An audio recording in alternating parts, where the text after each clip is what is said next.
Au nom du Père et du Fils et du Saint-Esprit, ainsi soit-il. Bien chers frères et bien chers amis, nous sommes maintenant déjà bien rentrés dans le temps de l'Avent. C'est aujourd'hui le deuxième dimanche de l'Avent.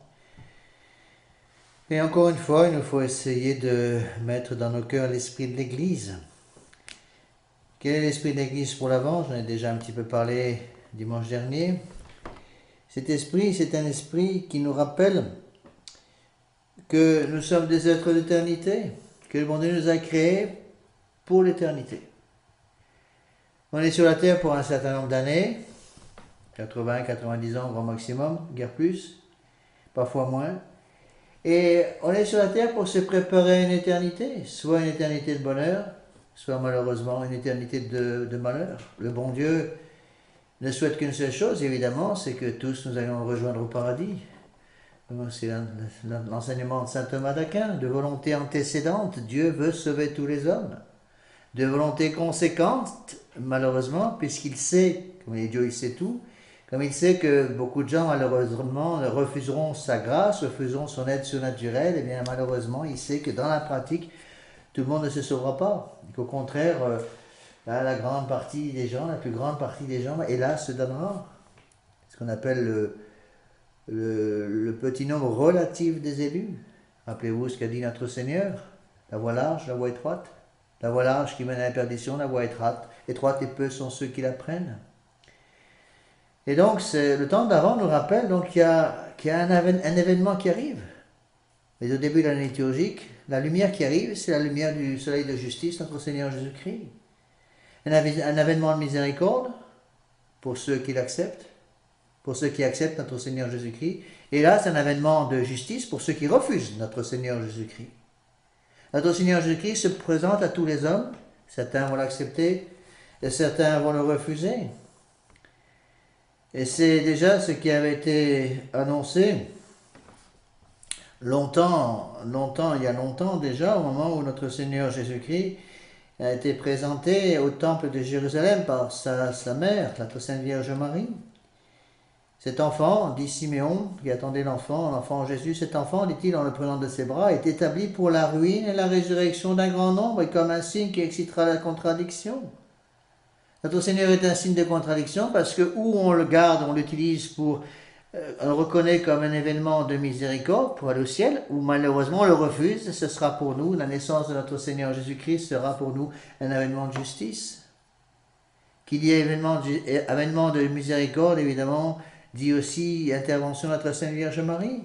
C'est pas pour rien qu'au début d'avant, nous avons cette fête magnifique du 8 décembre de l'Immaculée Conception de notre Sainte Vierge Marie. Le bon Dieu a voulu que une femme d'une pureté extraordinaire, qui doit devenir sa mère, la Sainte Vierge Marie, il a voulu non seulement qu'elle n'ait pas de péché, mais qu'elle n'ait pas l'ombre d'un péché, qu'elle n'ait même pas été conçue avec le péché originel. Alors, il nous faut, mes bien chers frères, méditer sur ces choses-là et bien réfléchir. Notre Seigneur Jésus-Christ se présente à moi. Est-ce que mon âme est préparée à le recevoir? Notre Seigneur Jésus-Christ se présente à moi. Est-ce que je vais faire partie du nombre des élus ou est-ce qu'au contraire, je ne prends pas les moyens pour me sauver? Notre Seigneur Jésus-Christ est la pierre angulaire, celle qui a été mise sur le côté par malheureusement beaucoup de gens. Alors, cette pierre angulaire, si vous voulez, elle va être utilisée pour construire quelque chose de positif, et à ce moment-là, c'est l'avènement de miséricorde, ou au contraire, on la rejette, et à ce moment-là, notre pied butera sur la pierre. Malheur au contraire, donc, à celui qui se heurte contre cette pierre de salut, car il s'y brisera. C'est ce qu'avait dit notre Seigneur, si quelqu'un rougit de moi, de mes paroles, le Fils de l'homme rougira de lui lorsqu'il viendra dans sa gloire et dans celle du Père et des saints anges. Notre Seigneur Jésus qui arrive dans quoi? Dans 3 semaines. C'est ça, même pas 3 semaines, le 25 décembre, le 24 au soir, il sera là, il va venir se présenter à nous dans la crèche. Est-ce que je vais rougir de lui? Ou est-ce que je vais dire, comme malheureusement beaucoup de gens, je ne vous connais pas? Lorsque le Fils de l'homme viendra dans sa majesté, avec lui tous les anges, il s'assiera sur son trône de gloire. C'est ce que nous rappellent tous les textes liturgiques soit dans le bréviaire, soit dans les textes du missel. Le Fils de l'homme viendra dans sa majesté, avec lui tous les anges. Il s'assiera sur son trône de gloire, et toutes les nations seront assemblées devant lui. Il séparera les uns d'avec les autres, comme un berger sépare les brebis d'avec les boucs. Il placera les brebis à sa droite et les boucs à sa gauche. Alors le roi dira à ceux qui seront à sa droite, venez, les bénis de mon Père, possédez le royaume des cieux qui vous a été préparé dès l'origine du monde. Et ensuite il dira à ceux qui sont à sa gauche, retirez-vous de moi, maudits, allez au feu éternel qui a été préparé pour le diable et ses anges. Donc c'est ça le jugement divin. Le jugement divin qui est un petit peu le fond de notre méditation pendant l'Avent. Le jugement divin est donc une séparation que Dieu établira entre les bons et les méchants. Tous ceux qui auront renié le Christ sur terre, il les éloignera de lui et les condamnera à tout jamais. Tous ceux au contraire qui l'auront accueilli par leur foi, par leur amour, par leur charité, il les fera entrer à sa suite dans le royaume de son Père.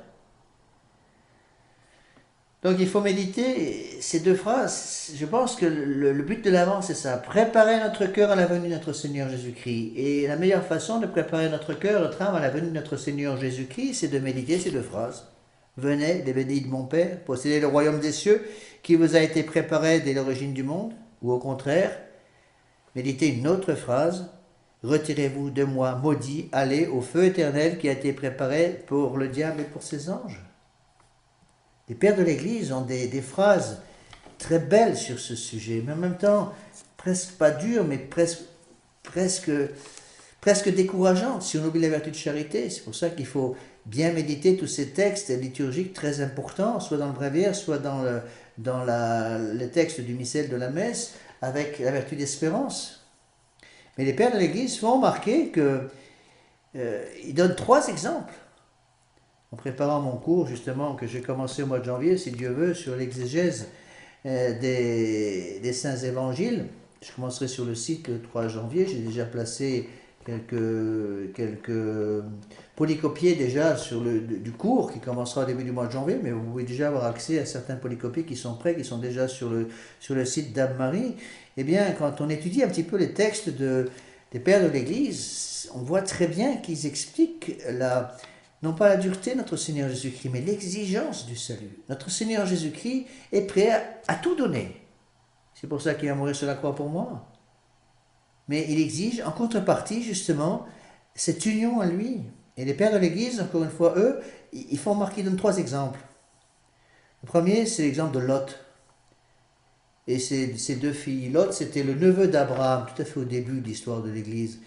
Au début de l'Ancien Testament, le premier patriarche, Abraham avait un neveu, Lot, et comme il y avait des disputes entre les pasteurs d'Abraham et les pasteurs de Lot, donc Abraham a dit à Lot, choisissez, allez où vous voulez, qu'on se divise la terre où nous sommes actuellement, la terre de Palestine, eh bien on va la diviser en 2, eh bien voilà, vous allez choisir ce que vous voulez, et moi je prendrai l'autre partie pour qu'il n'y ait plus de dispute entre nos pasteurs. Et Lot a choisi la région de Sodome et Gomorrhe. Et Abraham a pris le reste. Et ces 2 villes de Sodome et de Gomorrhe étaient tellement corrompues, elles étaient tellement corrompues par les péchés contre nature. C'est terrible ce texte du livre de la Genèse. Ils étaient tellement corrompus par les péchés contre nature que le bon Dieu va envoyer des anges pour détruire ces 2 villes. Et ces anges, en leur chemin pour détruire les villes de Sodome et Gomorrhe, vont passer près de la tente d'Abraham. Et Abraham pratique immédiatement l'hospitalité avec ces 3 hommes. Il ne sait pas que ce sont des anges qui sont devant lui. Et les anges finissent par lui dire qu'ils sont sur le chemin de Sodome et Gomorrhe pour détruire la ville par le feu et le soufre, comme Dieu l'a demandé, à cause des péchés contre nature. Alors, Abraham va demander, mais attendez, il y a peut-être quelques justes au milieu. Si vous trouvez une 50aine de justes, vous allez faire quoi? Si on trouve une 50aine de justes, eh bien, on ne détruira pas la ville.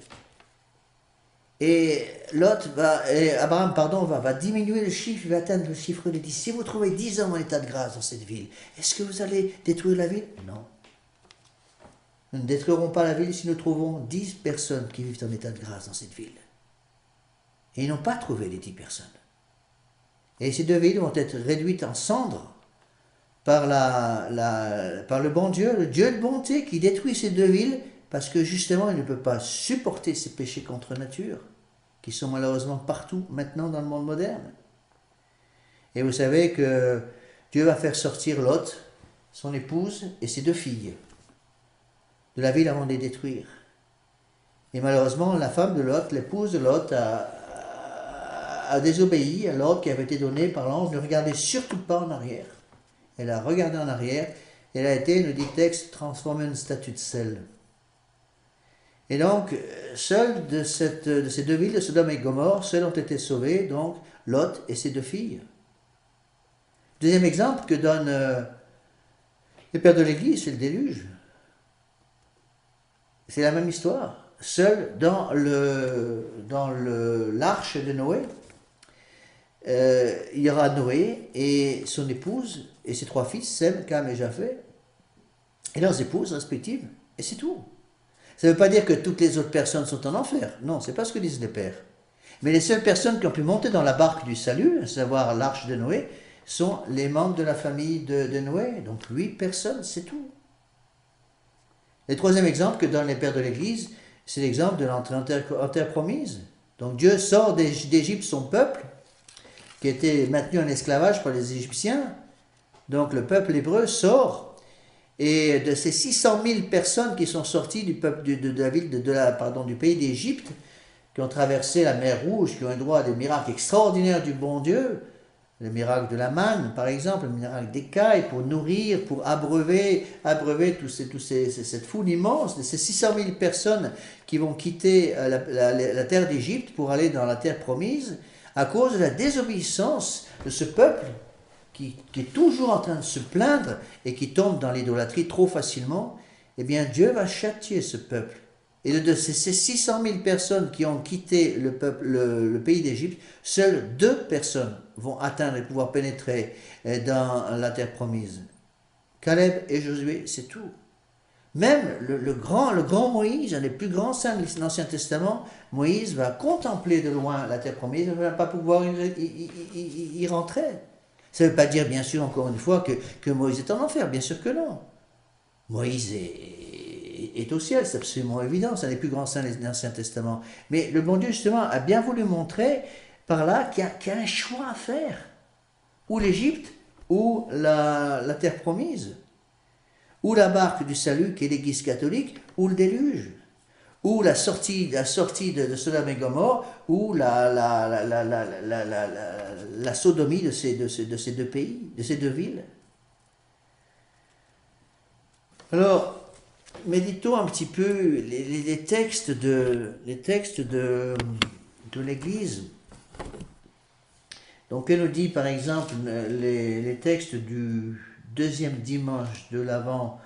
Il y a tellement de choses à dire qu'on ne peut pas tout expliquer, on n'a pas le temps, on a un court sermon de 20-25 minutes.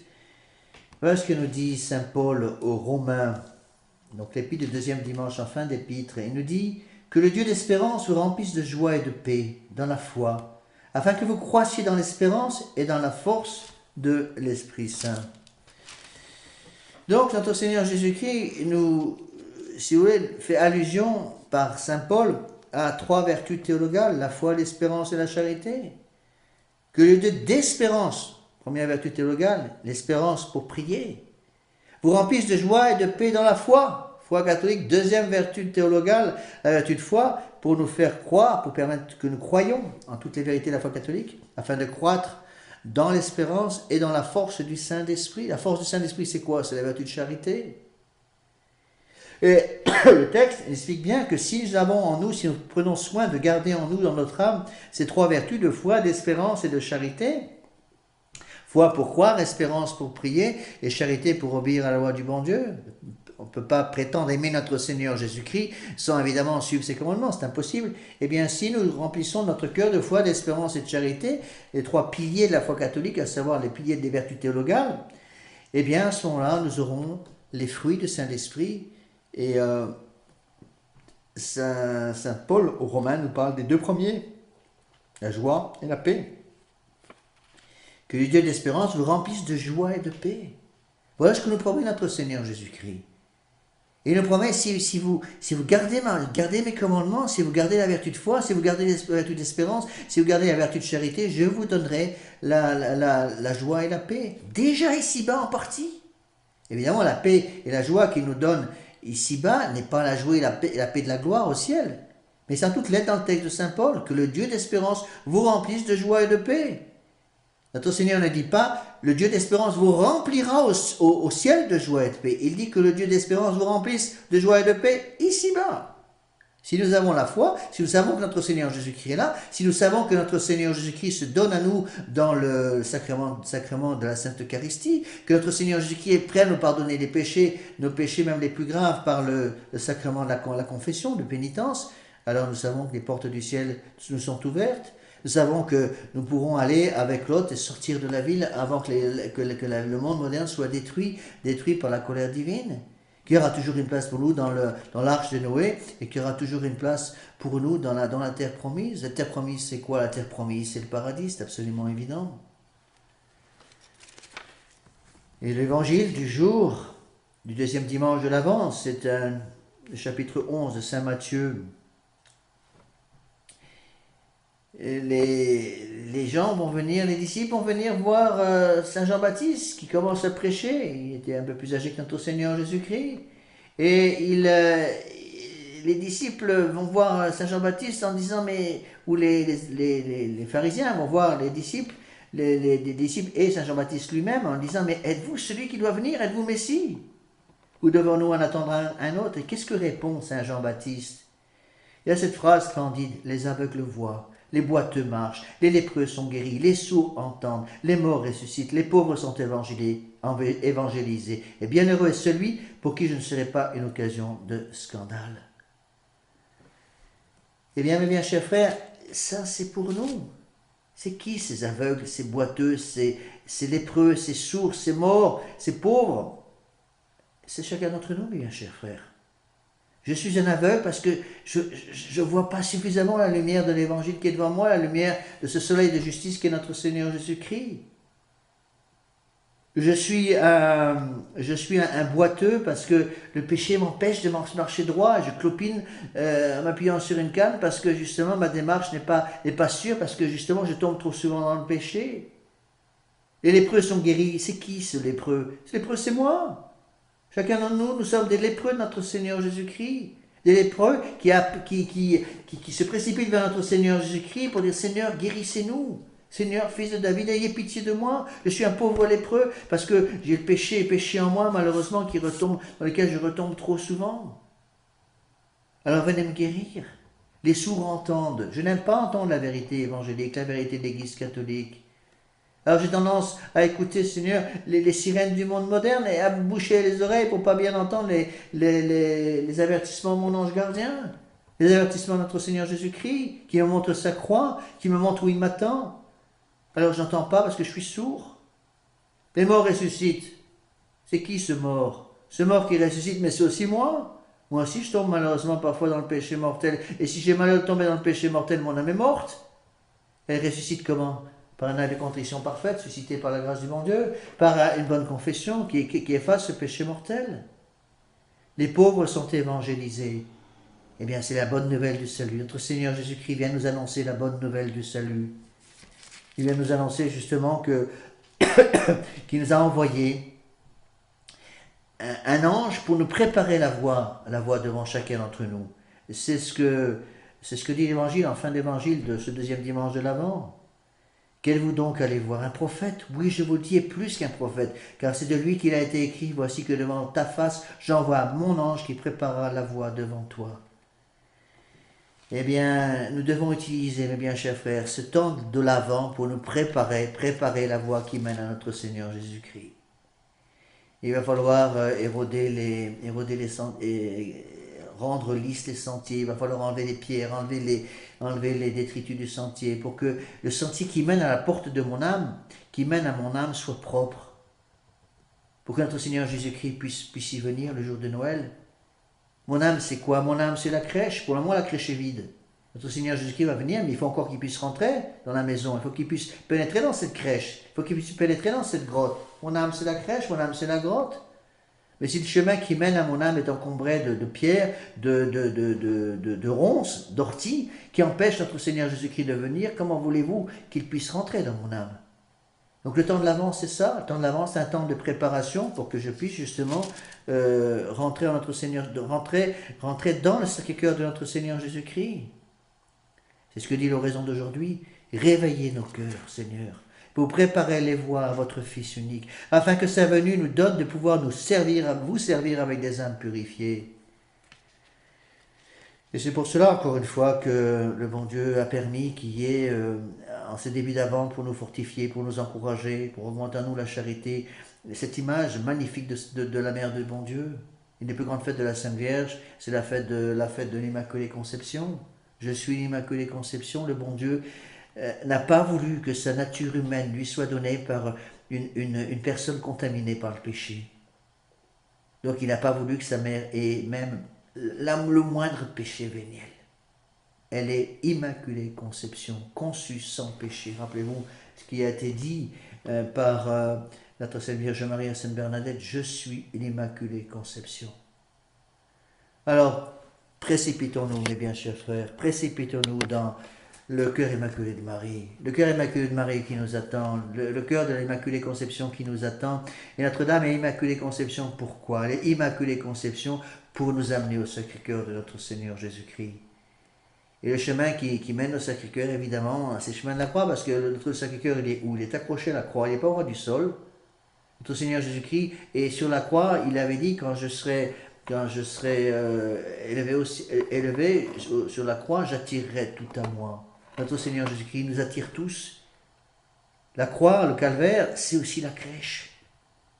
La crèche, c'est le calvaire. La crèche, notre Seigneur Jésus-Christ, tout petit enfant, emmailloté de l'ange, dans le froid de la nuit de Noël, c'est déjà la